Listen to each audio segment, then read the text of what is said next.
이 시간에 우리 두 분을 위해서 하나님의 말씀을 드리도록 하겠습니다. 오늘 주어진 우리에게 주시는 하나님의 말씀은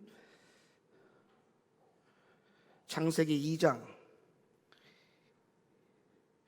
22절로부터 24절의 말씀입니다. 여호와 하나님이 아담에게서 취하신 그 갈빗대로 여자를 만드시고 그를 아담에게로 이끌어 오시니 아담이 가로되 이는 내 뼈 중에 뼈요 살 중에 살이라. 이것을 남자에게서 취하였은즉 여자라 칭하리라 하니라. 이러므로 남자가 부모를 떠나 그 아내와 연합하여 둘이 한 몸을 이룰지로다. 아멘. 태초에 아담과 하와의 부부 결혼식처럼 살라라는 제목으로 오늘 두 부부에게 하나님의 말씀을 드릴 테니까 두 부부가 오늘 말씀을 잘 들으시고 오늘 이 말씀대로 정말 사는 귀한 부부가 되셨으면 좋겠습니다. 사람에게 있어서 가장 중요한 것은 보금자리입니다. 보금자리. 근데 이 보금자리를 우리가 가정이라고 하는 단위를 만들어서 우리가 사람이 살아가는 보금자리로 우리가 형성을 하고 있는데요. 그런데 이 가정의 기본 단위가 무엇인가를 생각해 보면 바로 부부입니다. 무슨 말이냐면 모든 가정은 부부로부터 출발이 되어지는 것이죠. 보금자리의 출발이 부부고 또 그 가정의 출발이 부부라고 하는 것은 그 어떤 말로도 우리가 이유를 불문할 수 있는 그런 이야기라고 저는 생각이 되어집니다. 그래서 이 가정이라고 하는 보금자리를 만들어 가는 데 있어서 가장 최초의 시작은 부부라는 것이죠. 그래서 오늘 이 가정이라는 가장 중요한 보금자리를 만들어 가는 이 첫날, 첫 출발의 날에 두 분을 정말 하나님 은혜 안에서 예수의 이름으로 두 분을 축복합니다. 자, 어떤 분들은 그럽니다. 아유, 목사님, 요즘은 결혼을 해도 후회, 안 해도 후회, 그런 말들을 하는데 이 말을 하는 그 심정은 충분히 이해를 하지만 결코 이 말이 정답이 아닙니다.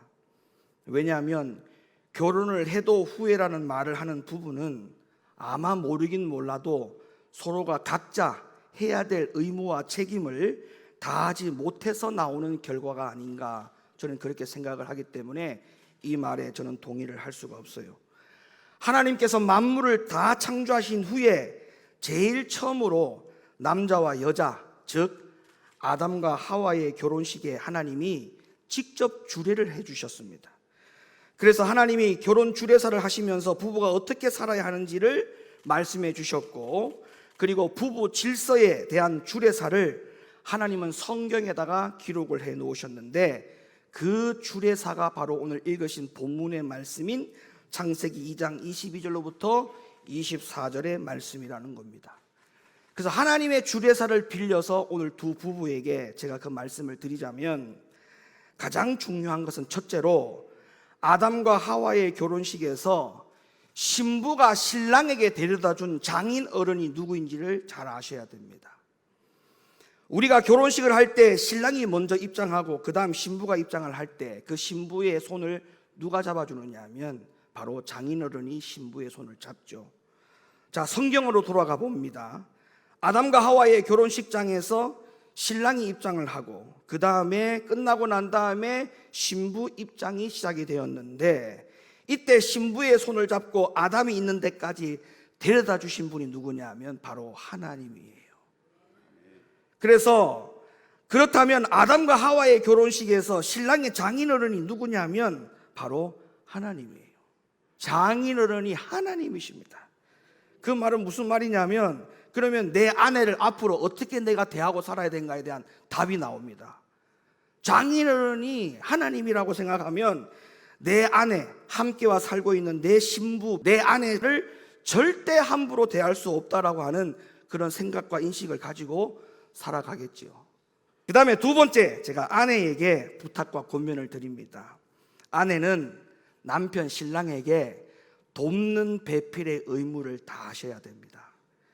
창세기 2장 18절 말씀, 여호와 하나님이 가라사대 사람의 독처하는 것이 좋지 못하니 내가 그를 위하여 아담을 위하여 돕는 배필을 지으리라 하시니라. 자, 하나님이 태초에 아내는 신랑에게, 남편에게 돕는 배필이 되도록 하기 위해서 지어진 존재입니다. 내가 왜 지어졌느냐? 신랑의 돕는 배필의 목적 때문에 지어진 거예요. 여기서 이 돕는 배필이라고 하는 이 히브리어의 단어가 어떤 뜻을 지니고 있느냐 하면 마주 대하여 바라보며 눈앞에서 돕는 자, 이런 뜻을 가지고 있어요.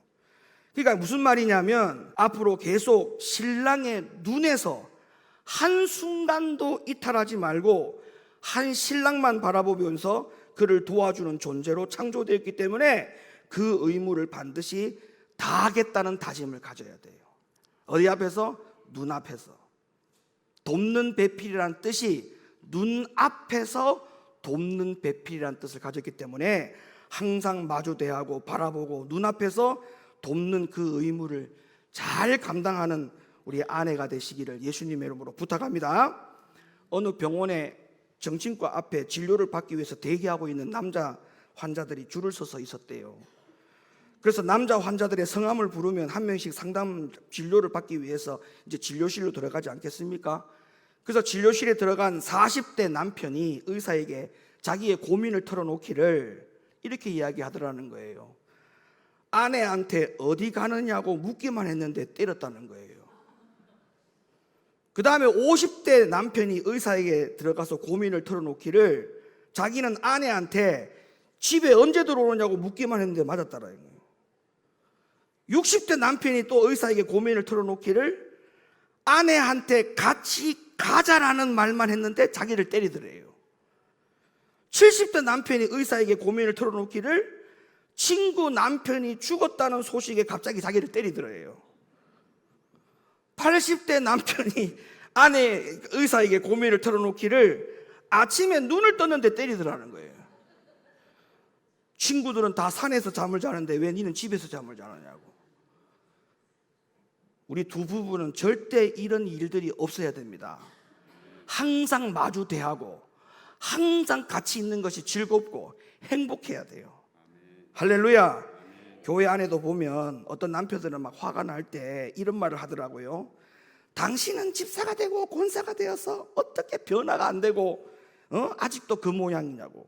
그럴 바에는 교회 왜 가는데? 이렇게 이야기를 하는 남편들 계시던데 제가 그런 이야기를 들을 때마다 그런 생각을 해요. 원자재가 어디서부터 왔을까? 원자재가. 그러니까 원자재가 문제가 있다는 것은 왜 생각을 안 할까? 무슨 말이냐면 아내는요, 남편이 죽는 만큼 아내가 죽습니다. 또 마찬가지예요. 아내도 죽어야 남편이 죽는 거예요.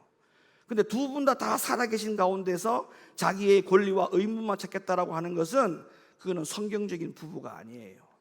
아무쪼록 우리 두 부부가 성경적인 부부가 되기를 예수님의 이름으로 부탁합니다. 이제 말씀을 마치려고 합니다. 자, 이제 두 분이 얼굴 고개만 살짝 돌려서 자기 얼굴을 한번 보세요. 서로 고개만 살짝 돌려서 윙크를 해보세요. 윙크를 해보세요. 시작.